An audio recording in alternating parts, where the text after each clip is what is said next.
Një tërmet i fuqishëm me magnitud 7.8 ka goditur brigjet pranë ishullit Mindanao në jug të Filipinave, duke shkaktuar panik, dëme materiale dhe raportime për viktima.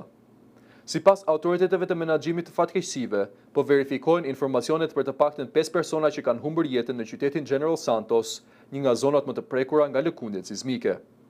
Pamjet e publikuara nga Kryqi i Kuq i Filipinave tregojnë ndërtesa pjesërisht të shembura, fasada të dëmtuara dhe rrënoja në disa pjesë të qytetit.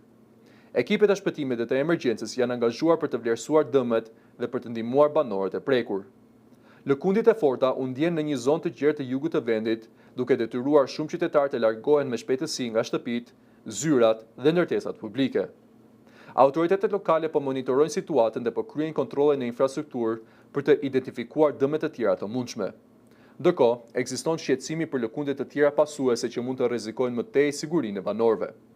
Filipinet janë një nga vendet më të prekura nga aktiviteti sismik në botë, pasi ndodhen në të ashtu quajturën uznaza e zjarrit pëtëpaqësorit, një brez me aktivitet të lartë gjeologjik që shtrihet nga Amerika e Jugut deri në linjën e largët të Rusisë.